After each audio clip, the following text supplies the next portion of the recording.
Hello everyone, SirMonkeySuit here, back again with Game of Thrones. We are on episode 5, the penultimate episode. There's only this, and then the last episode, and then that's it. That's all we have. So yeah, I believe that this is the second battle of the last one, the second of the two. And I think I said at the end of the last episode, in the post-discussion for the last episode, that I think Daenerys is dying this episode. I kind of have a feeling that, it would be a bit sort of lackluster, like, that I think about it, that, they've built up Daenerys since, the first episode of the whole series, for her just to end up becoming like her father and end up being the Mad King at the end. I'd hope there would be a bit more about it, but I don't know, something tells me that, like, she's going to go in.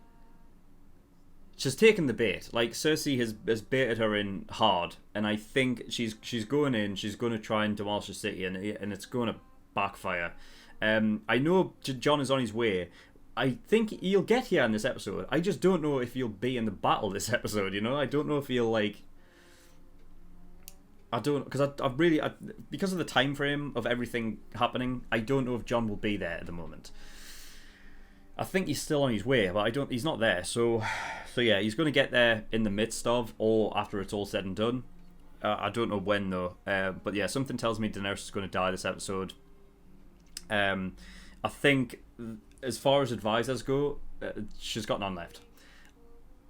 It's funny to me that, like, even after the previous 2 seasons of, like, Tyrion consistently sort of disappointing Daenerys with, like, the decisions that he's made and all of that, it's been up in the air of even if Tyrion would even end up being Hand of the King at the end. And he even said that in episode 1 of this season, where he was looking at the others and he's like, maybe you guys will be Hand of the King when all this is said and done. And at the end, the last real advisor Daenerys actually had on her side was Tyrion. And now that she's seen her walk towards Drogon, I think that's it. That's it. The last resort was Tyrion try and hit the last thing he had in his mind, which was trying to sway Cersei and not have this happen. But that's it. I mean, you wouldn't even because even Grey Worm isn't even an advisor, and even if he was, that's not the state of mind he's in right now. He just wants to go fucking fight. So I don't know. Other than that, we have Varys, who's obviously changing allegiances as well. Although he is standing with Daenerys. It's going to be interesting to see if this battle does start. Where does Varys go? Because he's definitely not a fighter. You know what I mean? Even Tyrion, in some regard, can fight. Varys can't. So it's going to be interesting to see what he does. He might stay on the outside and wait for Jon to get there, and then like start giving Jon, like, the rundown of what just happened. Stuff like that. Jaime's going down south. Now, I remember at the end of the last episode, I was almost up in the air with it, because it could go either way. They set it up specifically so that it could go either way with Jaime. Either because his wording of, like, I did all this for Cersei, you know what I mean? But I think that was almost a sway, I think his plan is to go down south to end Cersei himself, to make sure it gets done. Because he needs to be the Queenslayer as well as the Kingslayer. And I think that's how it ends for Jaime as well. Rhaegal's dead, so fucking great. Thanks, Euron, dickhead. They might as well not bring him back for that episode, really. But whatever, it's fucking happened now. We're not bringing him back. So yeah, and then we've got the Hound coming down as well for Clegane Bowl. If we finally get it, it's gonna be good. Hopefully, it's gonna be good. And yeah, I don't know if Gendry comes down. I mean, I feel like he would to fight with Jon and stuff, because he is, like, his keep is down that way anyway. It's Storm's End, so it's only a little bit further on. It wouldn't surprise me if he came down to fight, and then if they win, he goes on from Storm's End from there. But yeah, other than that, I don't know. Just looking through. Yeah, the only thing with Varys changing allegiances is that he mentioned the Prince of Dawn last episode, which I wonder if in some cases Varys has had, like, on the down, because it seemed to be come out of nowhere, like, oh fucking hell, Dawn? I thought they were gone, I thought that was it. But no, apparently there's a Prince of Dawn involved somewhere, and I don't know if he intends to bring him into it somehow. I don't know what that would do, but you know, maybe, we don't know. But yeah, and of course, like, you know, Jon has given away his identity of being a Targaryen to his sisters, and within the next scene, pretty much Sansa breaks the oath. So great, you know what I mean? She swore and then she broke it. So great, well done, Sansa. Just to let you know, guys, if you do want to watch the full reaction to the whole episode, then you can do by going down to my Patreon and getting the full length tier over on Patreon for $10 a month, and you can watch my full reactions to all these episodes. All right, so yeah, other than that, I don't know what's going to happen, so I don't think there's anything else to talk about. We're going to get in episode 5 and see what we get. So without further ado, let's go. And so am I. He could hate Cersei. He could. Going down to kill her. Oh, Rhaegar, who's writing this? Is it Sam? No, it's Varys. Oh, who's he sending this to? They're back in Dragonstone. So they're left then. Fuck, I thought Daenerys was going to straight up attack. They say every time a Targaryen is born, the gods toss a coin and the world holds its breath. Straight up saying he's... her coin has landed. But I'm quite certain about yours. There's something you need to know. Is Tyrion going to say? Someone has betrayed me. He thinks he's coming to get burned. Oh, fucking hell. It was me. I hope I deserve this. Truly I do. I hope I'm wrong. Oh, fuck. Dracarys.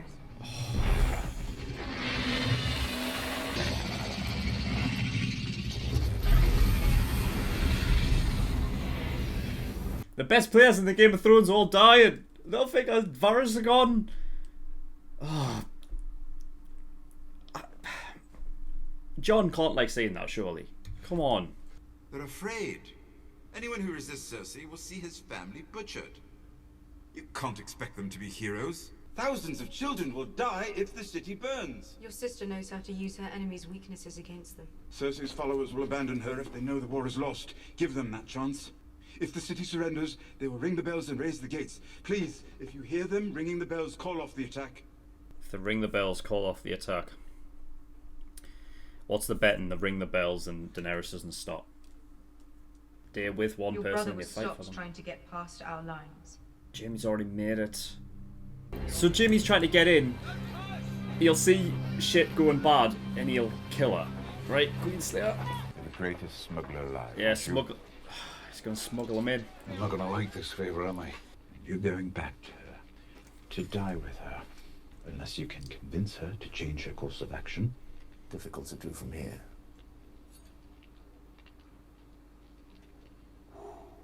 If not for yourself, if not for her, then for every one of the million people in that city, innocent or otherwise. He's done it To be before. honest, I never really cared much for them.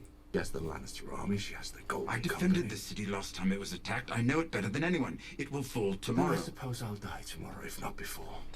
Why? Where they keep the dragon skulls, beneath the Red Keep. He wants to smuggle Get him down. out. Keep following the stairways down as far as they'll go. You'll come out onto a beach at the foot of the keep. A dinghy will be waiting for you. If it works, give the order to ring all the bells in King's Landing and open the gates.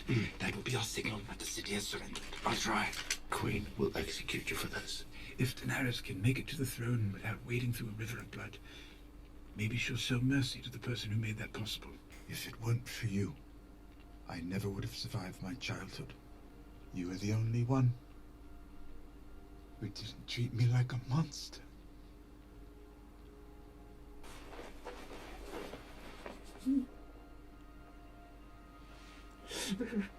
Oh, my boys.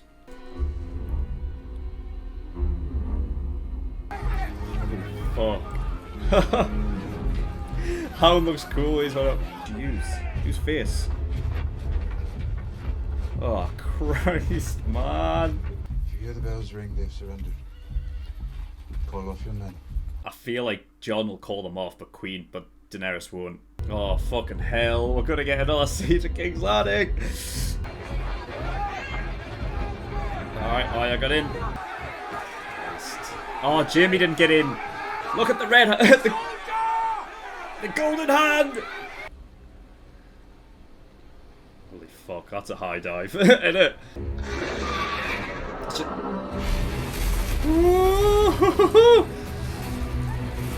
Alright, she took out a good like 4 ships in one blow, so go after the main ship, go after the silence. Oh, fuck! I think she just destroyed the fleet.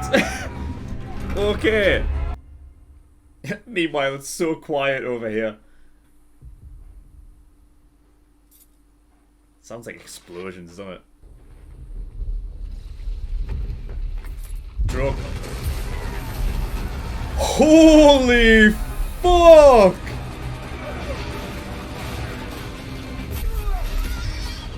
Oh, shit! Alright, fuck it. Gate's gone. Is that the Golden Company just fucked? Yeah, I don't see any more Golden... That's it! The Golden Company's gone! Mate. Oh, great work. Alright, bye Golden Company. This suits the Dothraki, alright. This is not how I thought it would go down at all. Just one by one. It's like just to line them all up. This is so one-sided. Look at the damage it's causing to the walls, man. All we need is one good shot. The scorpions have all been destroyed, Your Grace. Even Qyburn's like, fuck. The Red Keeper's never fallen. It won't fall today. I don't know about that, like.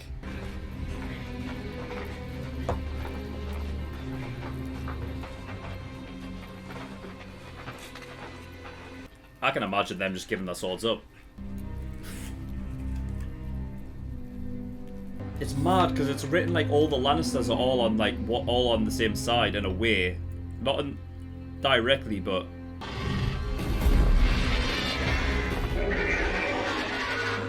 ruling through fear. Right. Okay. This was just not a fight, was it? This was not a fight at all.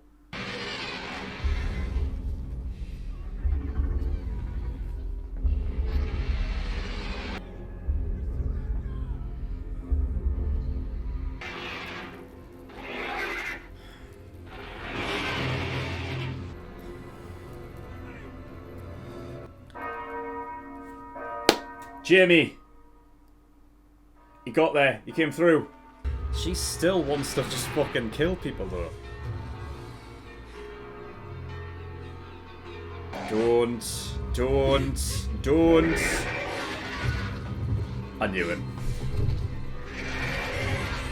I fucking knew it! I knew it! I knew she would keep going. What did I say? When the bells would ring, she would... Yeah, that's it. That's it. That's the over King's Landing. Dragon Shadow. No. No, you! This is it. This is where Jon has to take command. He can't let this happen. He can't let this happen. Jon, come on. They laid down their swords. You're the honourable one. Don't call them off. Call them off.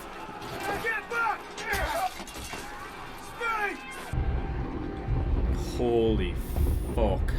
Fucking men doing it? Like, you know, it's one thing having a dragon do it. Well, I guess this is it. This is what had to happen for him to change his mind and have her not be his queen anymore. But now it's just going to be Jon versus Daenerys now, isn't it? Oh, he's going around the outside. Fucking Euron. You know, King. Oh, but I am. I fucked the queen. Come on, Jaime. I know you're not as good with your left hand. Holy fucking hell! Oh fuck!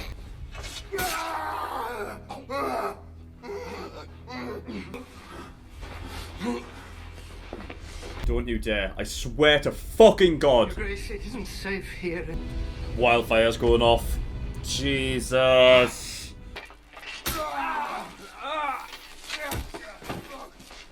Yes! Get in there! Fucking twist it.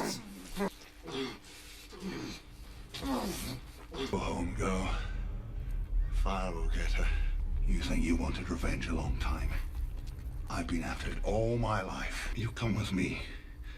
You die here. Sandor. There's nowhere. Thank you. It's the first time she's called her Sandor, right? Hello, big brother. We're getting clicking, bro! Even the mountain's not gonna... Even the mountain will not... Your queen, Sir Gregor. He still has some... He just fucking killed Qyburn! Fuck, what? This scene right here is unbelievable. Oh. Yeah. That's you. This is it. This is it. Oh, but fuck. They're gonna... Oh, damn it. They're gonna die together though, man. I can just... You're hurt. Yeah. Fuck, I'm so torn. Like, what, man? Oh! Oh, Sandor! I don't know if that'll be enough, though. You need to, like, take off his head or something. I don't know if... That's not going to be enough. He's dead. No! Don't even... Don't do that Oberyn thing! Yes! He's not blinded, I don't think, right? He's not fully blinded.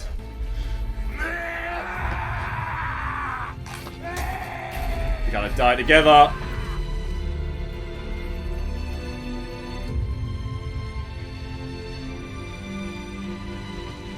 Oh.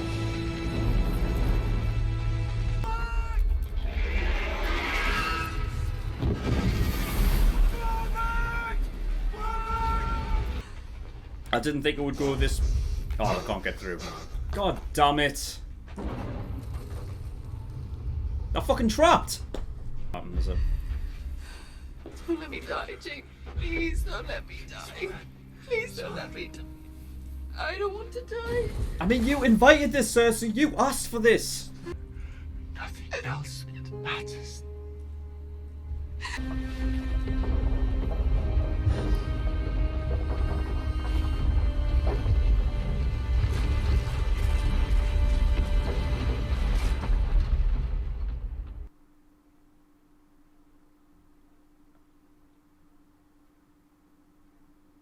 That's how they go out.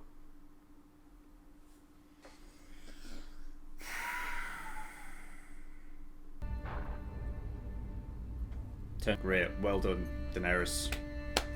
What'd you accomplish?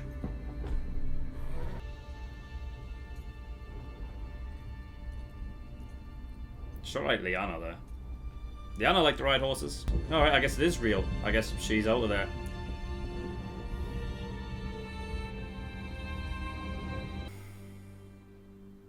That's it.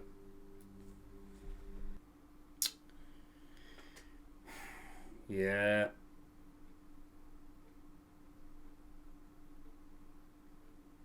I think it has now. I think...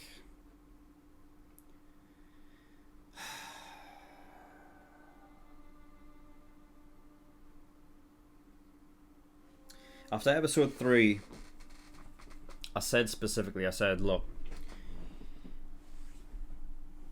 my thoughts were the Night King, to me, while they were setting him up to be the big bad sort of in the latter seasons, to me, with it being Game of Thrones, it was always more political, so to me I was like, alright, I'm going to give it a shot. We need to see exactly how this plays out against Cersei. That's what it needs, because as long as it's good around the Cersei and like it feels like the end for that, then I can forgive the end of the Night King. I can forgive how that ended.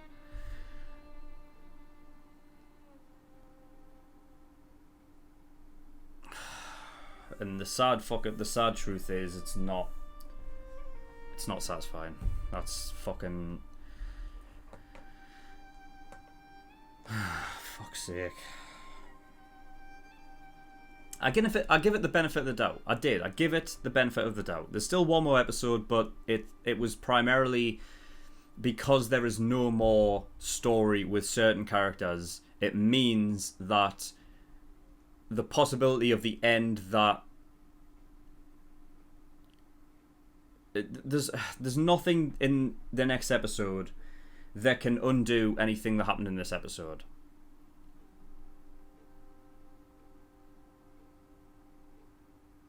I give it the benefit of the doubt in episode 3, dependent on how the war with Cersei goes afterwards. And because of the way that it's gone, it's now it has cemented me. It's sad. I'm not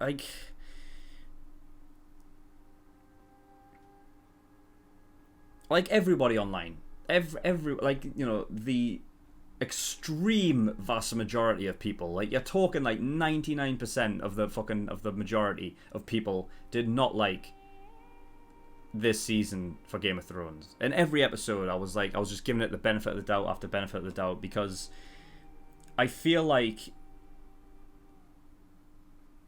with Game of Thrones as a whole, in the same vein as what Lord of the Rings was, it's very much a case of like, Lord of the Rings was movies, so you could have the whole end act play out. It's still like the Lord of the Rings had a lot of like different like endings in it in the third movie. Like, you know, it had places where it could have ended at any time, but I had to, you know, basically sign off a lot of endings. Now, because Game of Thrones is a show and it's much longer, like over a longer span of time, the endings sort of come like far between each other, like much further in between each other. So I can forgive like season 8 for having that ending feel after episode 3. You know, it is an ending because it's all taking place in that end act. But because it's a show and it's like an hour and a half every fucking episode, like it seems like, you know, things like the Night King are being killed off prematurely.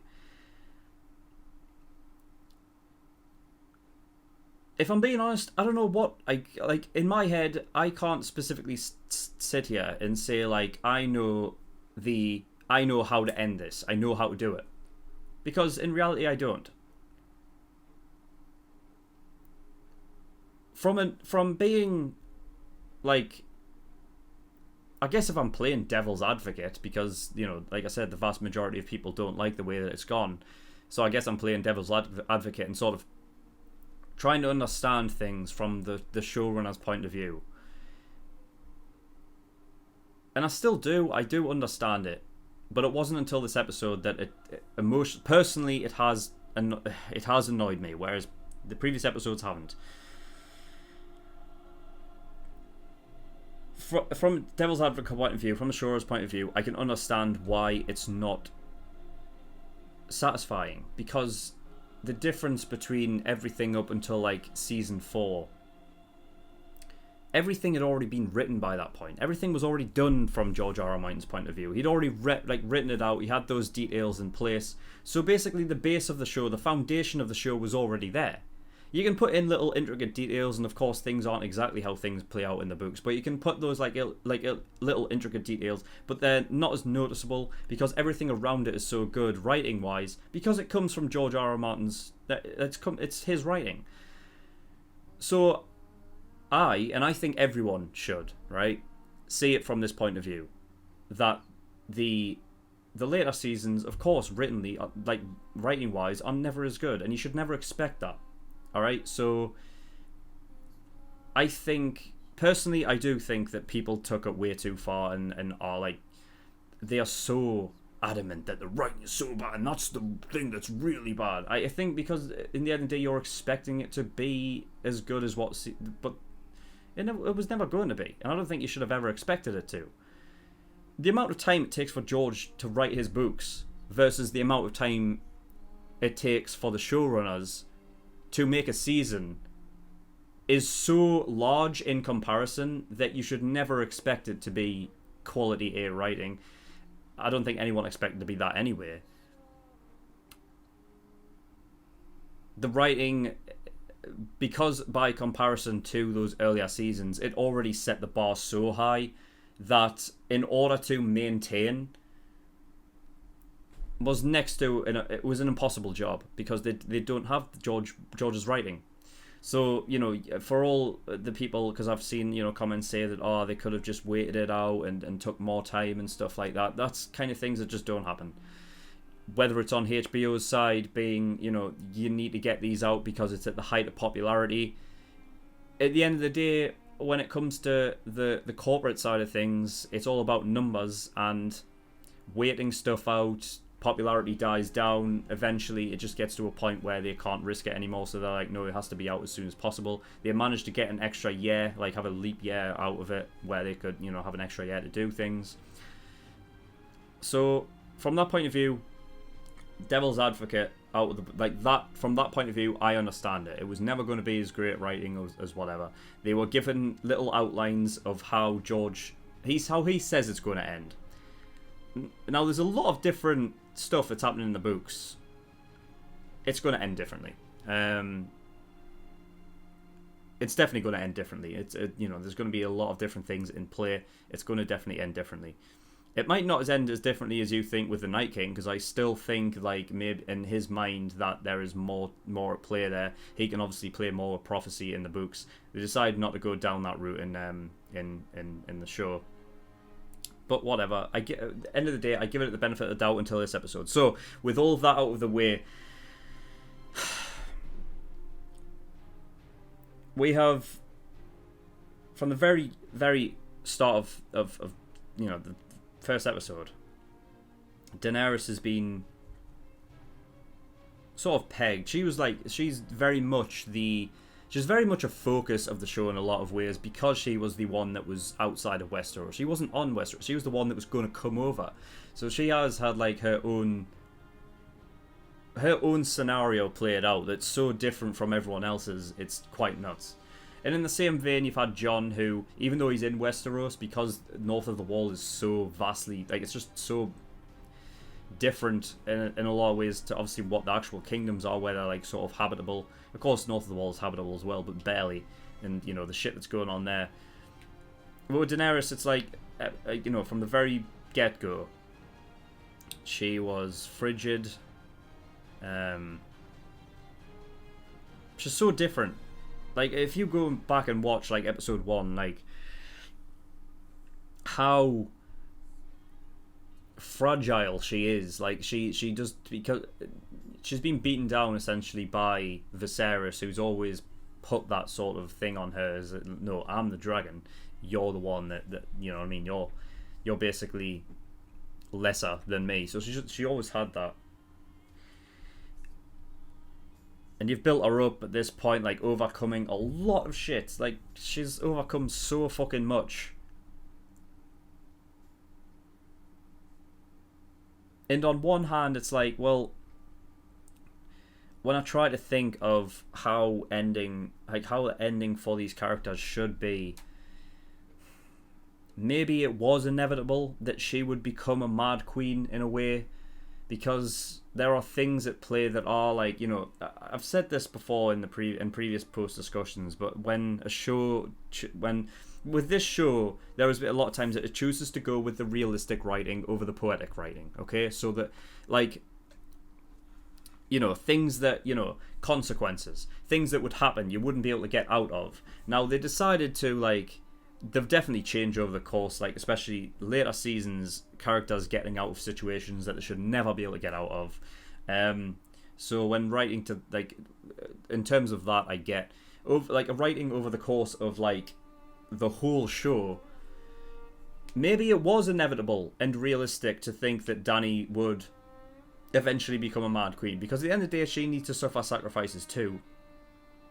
And it's all a case of how far she is pushed, and Cersei pushed her to that limit, to the point where she no longer had anyone else on her side that she can trust, right? The only one she really had was Grey Worm, and he's not really an advisor. So, you know, to me, realistic wise, it's not like it was out of the blue. I just don't think that's what people wanted to see. Now, I think if that's the case, then you have to change season 7 and season 8 writing, like the way things went, because you need to start it off soon. Because it was as soon as she got involved with Jon and then the North, like, that's when I guess the split happened, where she's going down that route. And I don't know how it would have ended for her otherwise. I was completely wrong at the start of this. I said that I was, for some reason in my head, I was like, she dies this episode, because I was I just didn't expect it to go this way at all. There was nothing, not like.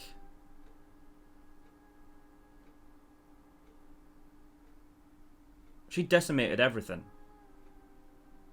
The army itself, I'm not going to give credit for like the army that was outside the walls ready to go in, with the Northmen, the Unsullied and stuff like that. I'm not going to give credit to those because I mean, I don't think they did anything. They didn't get like, you know, they didn't exactly do much other than just go through the streets. A lot of them, like, you know, you saw like one guy go in to attempt to fucking rape a woman, killing innocent people. I said that during the reaction. I was like, all right, it's one thing like a dragon doing it because like.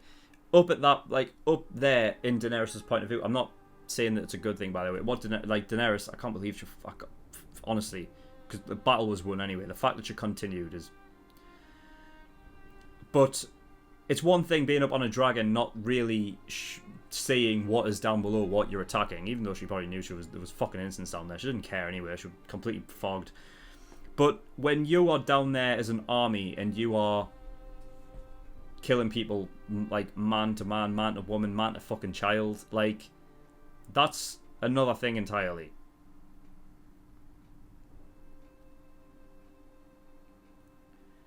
I said during the reaction when it all kicked off and Daenerys started again, and then, you know, Grey Worm by extension, he started.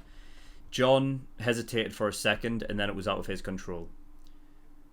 I'm not going to blame Jon in any of this because, you know, because it's easy to say like, oh, if only Jon had done this 2 seconds earlier, well, this wouldn't have happened. But he wasn't to know, and shit happens quickly in that fucking situation.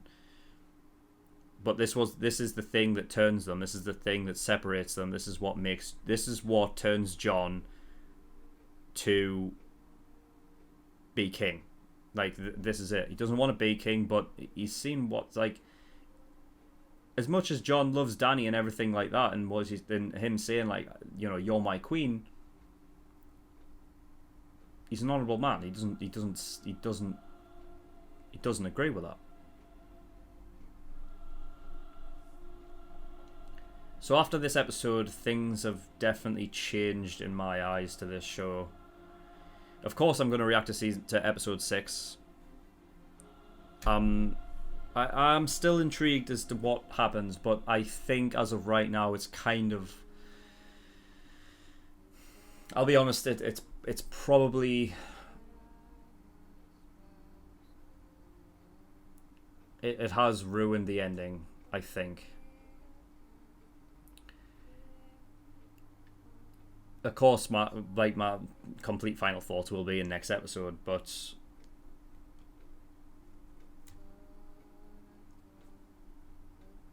The fact that they absolutely, like, I said during it, I said, look, if Drogon is able to just absolutely decimate the Iron Fleet without no injuries whatsoever, I'd call bullshit. Now, they shot it in a way very close, not from, like, very far away where you could see the whole Iron Fleet. But I saw that fleet before he showed up, and there was a lot of fucking ships there. Now, granted, the thing is that they showed it like from a point of view of like almost like being on the ship. That's where the general camera was, because we're showing it from Euron's point of view and stuff, and like it showed it in a way because it was so close you couldn't make out exactly how many ships were going down. I think in the first blast it took out 4 ships. So I guess from that you're supposed to say, oh well, I guess he doesn't have a, like, you know what I mean, like he has a chance of doing this, of what he should have done when Rhaegar got taken down. Because why couldn't he have done it then? I mean, but you have to though, because him going through there, after his first attack, he went through 4 ships, he was by the wall. And the wall is a fucking, like, the whole city itself is huge. The wall goes, spans a long way. Like, all of them, they were all ready to attack, right? So why weren't they all attacking at once? The fact is that she managed to take out every single scorpion that they had ever built, and you must be talking hundreds. You have to be. Like, she managed to take out every single one then without getting hit once.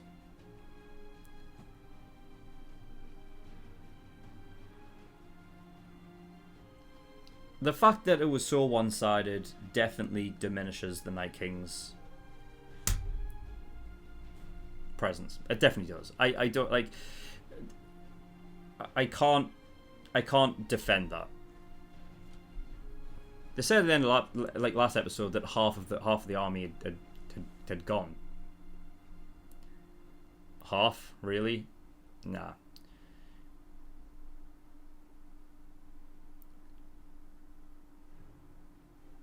At the end of all of this, the Night King made a dent. That was it. Now, as much as I say that, like, the Night King and stuff to me, and no matter how this had went, the Night King still to me, while he was like a threat, he was never to be the main threat. I'll stand by that. He was never to be the main threat.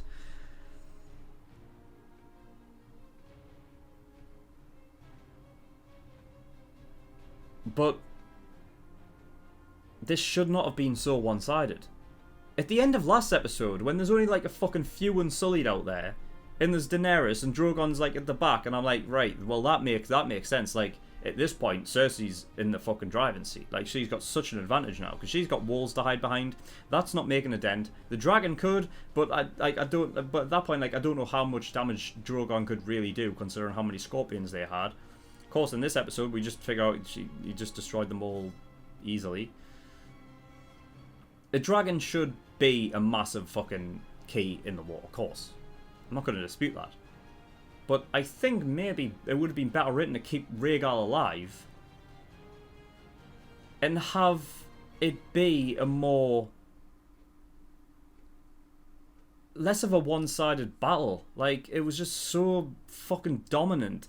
It was ridiculous. Because at the end of last episode, I was like... I said Daenerys, I feel like Daenerys is going to die because in my mind, Cersei had the advantage, but Daenerys had Drogon. So it would be like a battle because Cersei has the advantage of being within her walls. The only real advantage that Daenerys has right now is Drogon. Drogon turned out to be just a nuke. It wasn't hit ever, and it just destroyed the whole place. Like you didn't even need the Northmen. You didn't even need them. You could just if you're going to burn anyone anyway, you literally could. She could have done this on her own with Drogon.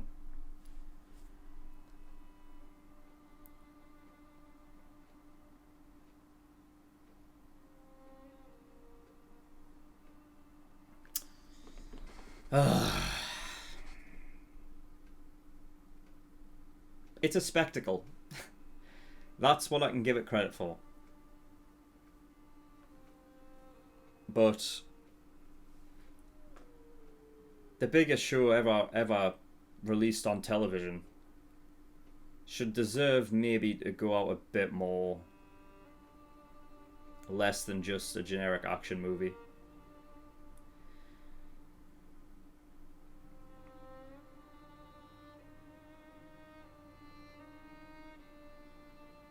I gave it the benefit of the doubt after episode 3, and I can't. After this episode, it's. I'll tell you what my turning point was, right?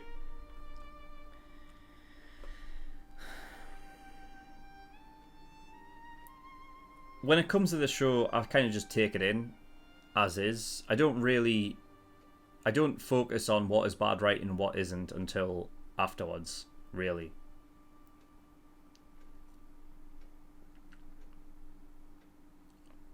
But then the one thing that got me, you know, and since then, for the rest of the episode, I was not that there was that long left, but that was it. Was Jaime.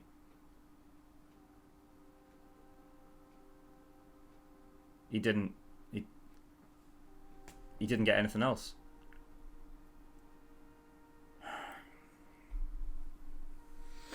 For those of you that don't know, I made a 3-hour Game of Thrones overview before season 8 started, basically just to let everyone know what my thoughts were on seasons 1 through 7. And in there I had my top 10 ranked favourite characters, and number 1 was Jaime Lannister because he has the best arc of the show. And then he reverted. in a couple episodes, in 10 minutes, he reverted. I said at the end of the fucking last episode when he was going back down. I said, oh shit, like, I thought it was going to be a thing where he would go back and end up killing Cersei himself. I thought it would be something where Cersei would set off wildfire, or go to, and then Jaime would see it, and then he would have to kill her anyway. And I thought that's how it would work. I didn't think he would go back and just be like, oh yeah, I've always loved you, and that's it, and that's where all that matters, and that's it.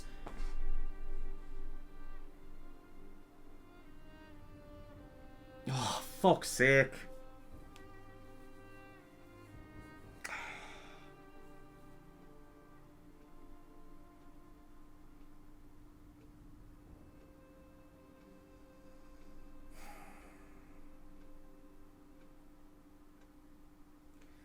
Yeah, the more I think about this, the more it just kind of... The more it does just have that feeling of they've ruined the end. Because now it's like, well, how do you...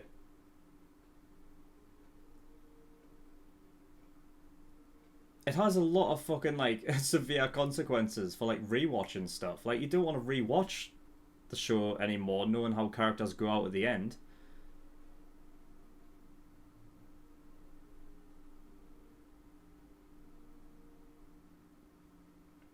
Jaime was my fucking favourite character. And if anyone had gotten a fucking... The ending that I feel like anybody fucking deserved, it was Jaime. He made such a fuck... His arc is so fucking long-winded. It's so like... It's long-winded, that's the wrong word. Because it's so... It takes place over the course of the whole fucking show. And he finally gets to a point where he leaves Cersei in season 7 to go fight. In the last fucking episode of season 7, he goes to fight up north, and he keeps his pledge. Fair enough.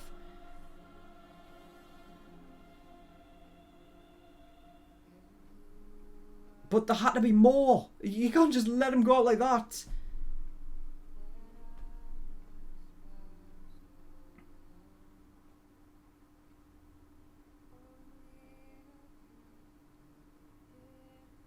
That's like... I don't even want to.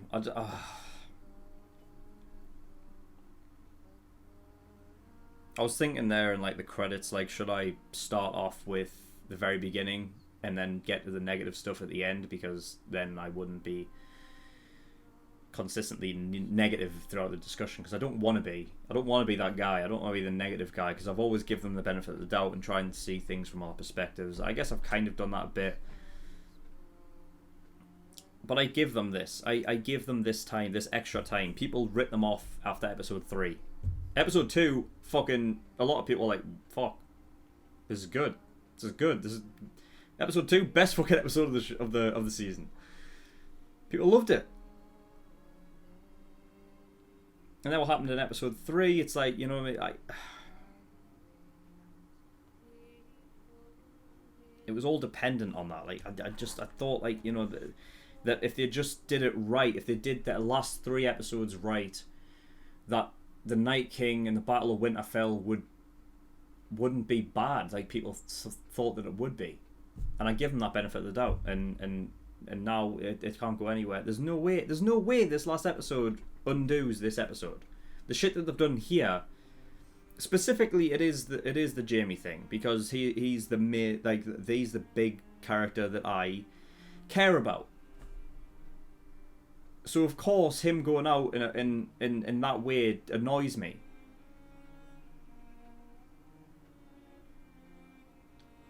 All right, I need to start talking about other stuff because I'll be here forever. But so we had Varys sending letters. He sent multiple letters, so I'm guessing it's to other houses of the realm.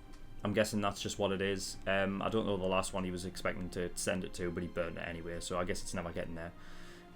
I did say that if he was to send one to Yara, that I'm not sure if Yara would do that, but because Yara doesn't have any real allegiances to the Starks anyway. Like, yeah, there's got that connection between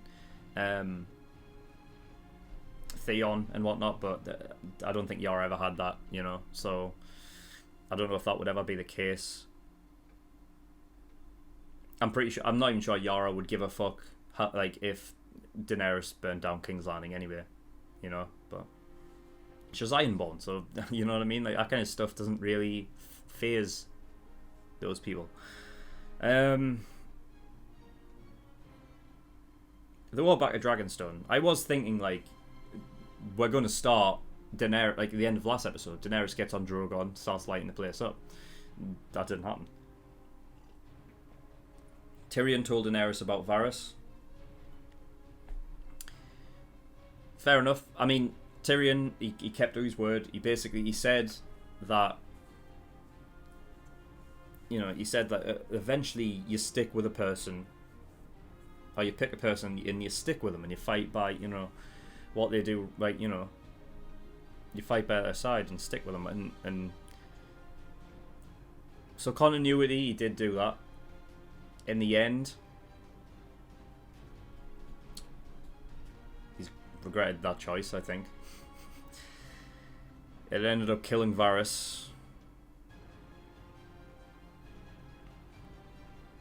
Death by Dragonfire. That's a figure that would be his end. And Varys didn't hold it against Tyrion either. Which I said like it would kill Tyrion because he's basically just sent his friend to death, you know. And now, by extension of that, Daenerys has completely tore down King's Landing. Jaime and Cersei have both died from that. Tyrion's going to regret this. Like being, you know what I mean? Being with Daenerys is just...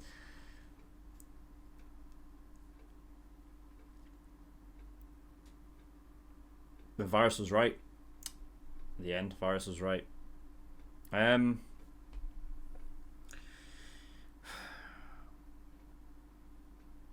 Daenerys said something to Grey Worm when Jon walked in. She said like Togo Nudo or something. I don't know what that means.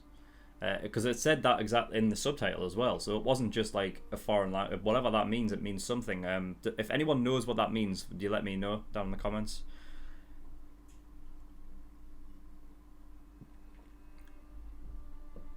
And I said, when they were still in Dragonstone, Tyrion says, when they ring the bells, that means that they've surrendered. So if they ring the bells, call off the attack. I said that. I called it. As soon as he said that, I knew.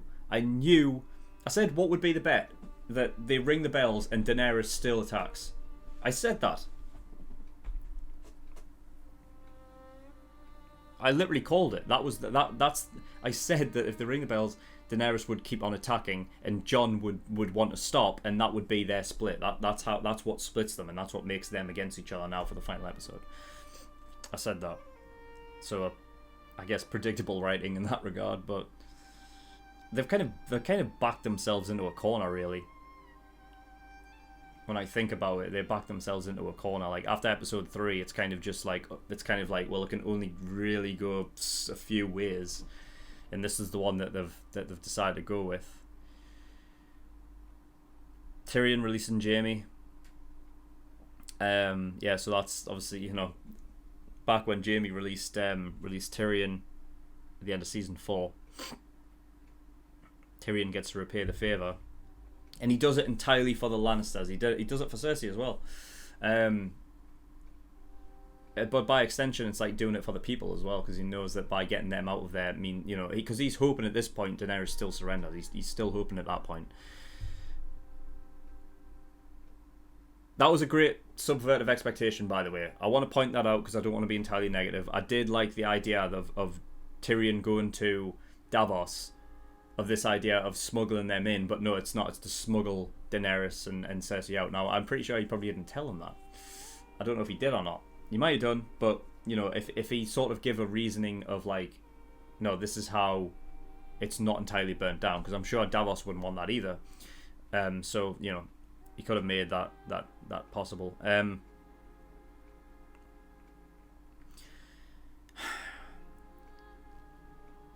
But yeah, I like that scene, and that's the last scene. That was it. That's the last thing together.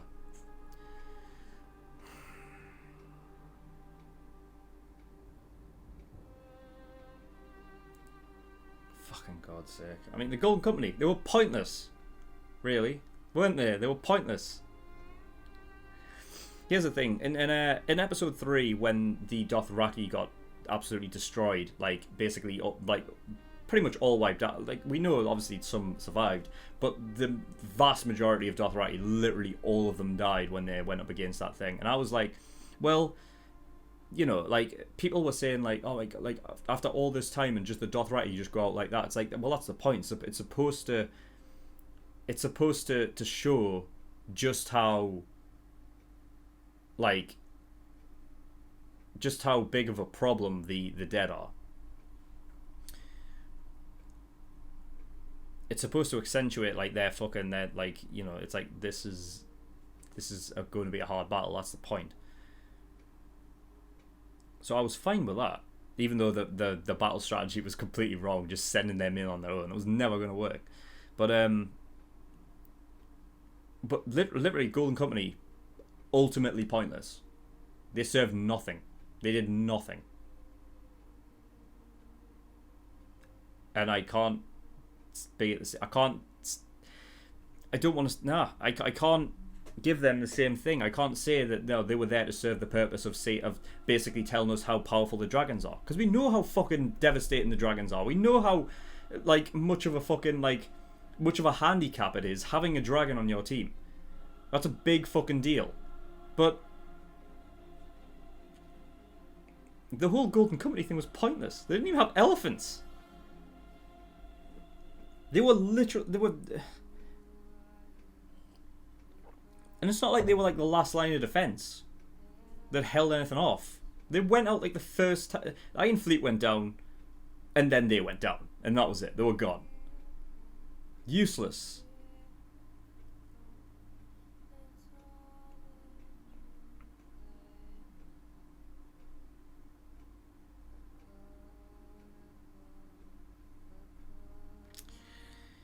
So after that, after the first initial attack and then they started ringing the bells, after that I never wrote anything down, so I'm just going to try and get through the things that I may have missed I didn't write down.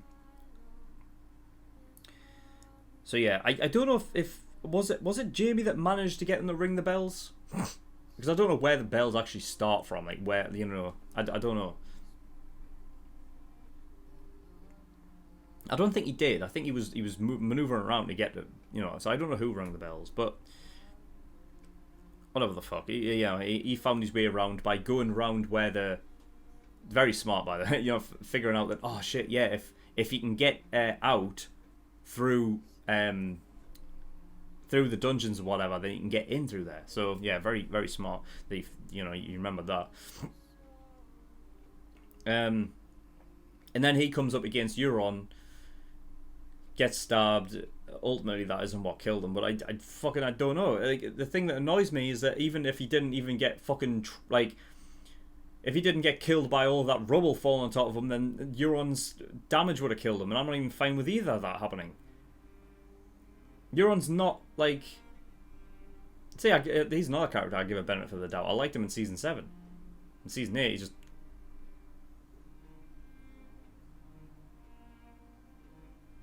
there's nothing to him. Just glorified. Yeah, he's not the Euron from the books. Put it that way.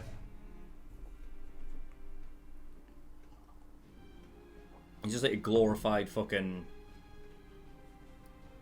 emo pirate. I don't even know what the fuck he is, but yeah.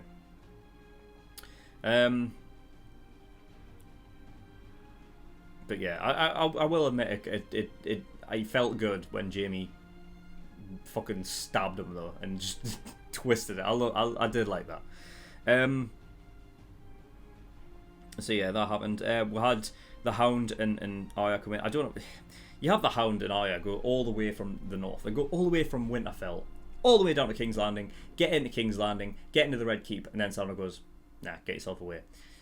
I mean, I guess they weren't meant to. They weren't thinking that it would be as bad as it was. So I guess, all right, I'll forgive him for that. But to just send Arya away after that. All right, fair enough. I mean, to be honest, I guess they could have written it differently, but I like the fact that it wasn't Arya that killed Cersei, put it that way, because if Arya killed the Night King and Cersei, that's a bit much. You know what I mean? I'm fine with her killing the Night King. I think that's absolutely fine. But her killing the Cersei as well, I just don't like it. I don't like how, like... Killed by rubble. Well, I'm not talking about that anymore. The Hound in their Clegane. That was, honestly, that was highlight, to be honest. Clegane versus Clegane. That was great. I love the fucking, like... I love that where half of like the towers like opened up and you see Drogon with fire blasting by behind them. It's like fucking it's like I said, it's like some like some like fucking X Games like shit, like proper great backdrop for it. So that was honestly, that whole thing, that was a highlight. I liked what happened, because if it was going to end for any character the way that you would want it, that would be it.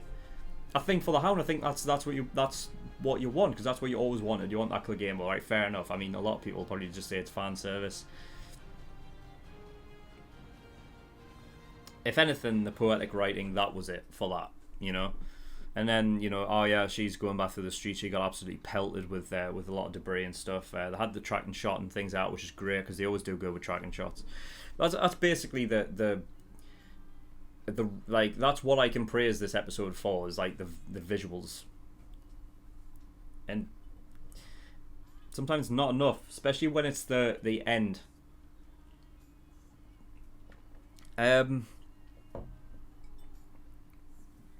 What else?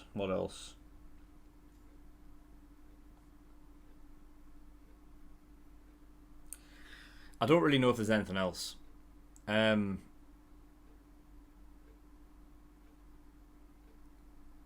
mean, I don't get...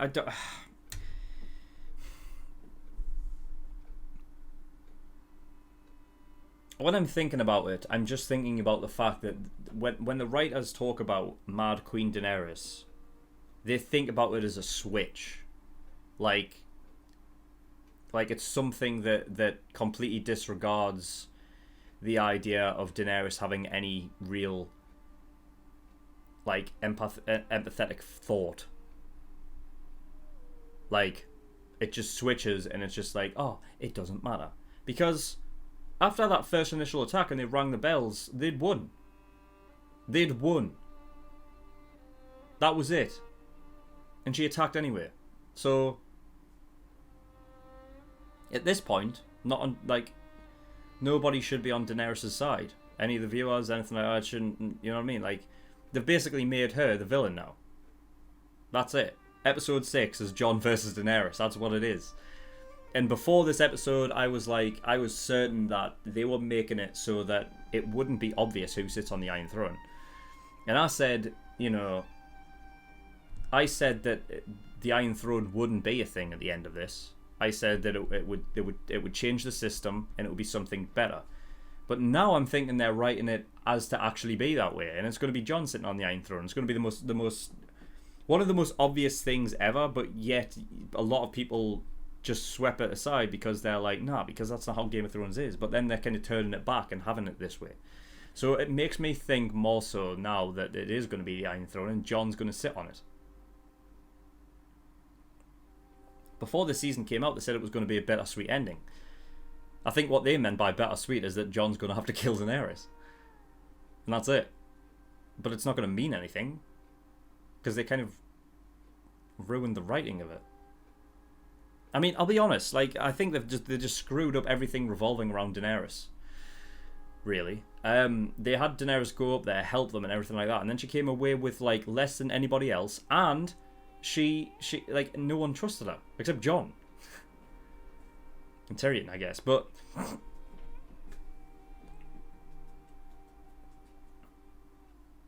I don't know. I'm intrigued for the final episode. But for the first time, really, with Game of Thrones, I'm not exactly happy. Even when you're talking about... Because that's the thing, is like with Game of Thrones, when you talk about like deaths of characters and stuff like that, like...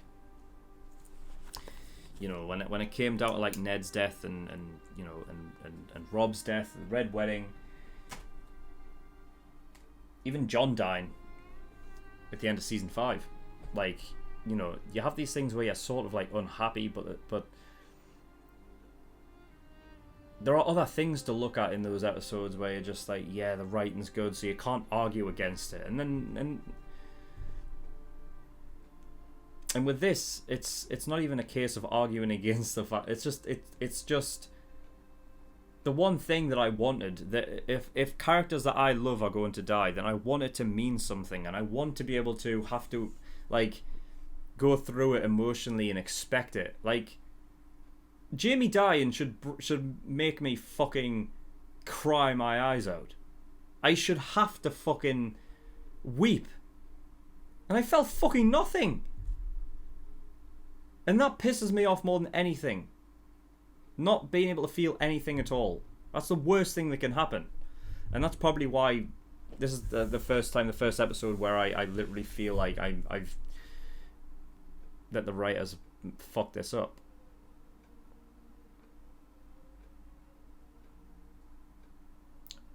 I don't think they can redeem it. I really don't. Because now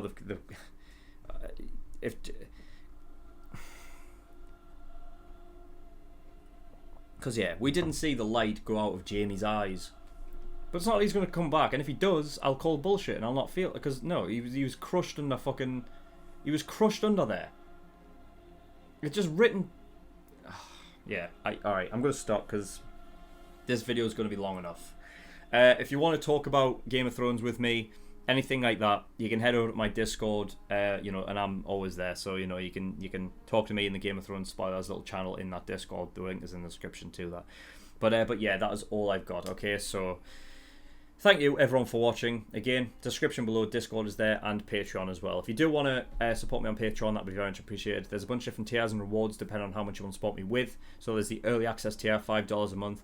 That gives you access to shows a week early. And you get access to 4 episodes of Hunter x Hunter every week. So if you want to see my reactions to those as quickly as possible, early access is the way to go. Full length, that is the $10 a month. It gives you access to my full length library. Everything I react to gets a full length, including these Game of Thrones episodes. So if you want to see my full length reaction to each episode, then that's where you can go and get that. Exclusive tier, that is the $15 a month. That gives you access to a bonus show that I'm currently reacting to, which is 7 Deadly Sins. So if you want to see my reaction to that, again, exclusive tier. $50, that is the elite tier. Every time you pay $50, you get a choice of a show that you want me to react to, and I will react to it. It will go at the back of the list by about 7 shows. Might take me a while to get round to it, but I will do eventually. But if you don't want to wait that long and you want your show to be reacted to next, then you want to get God tier, which is $100. But that is all. So thank you for watching. I'll see you all next time. Bye bye.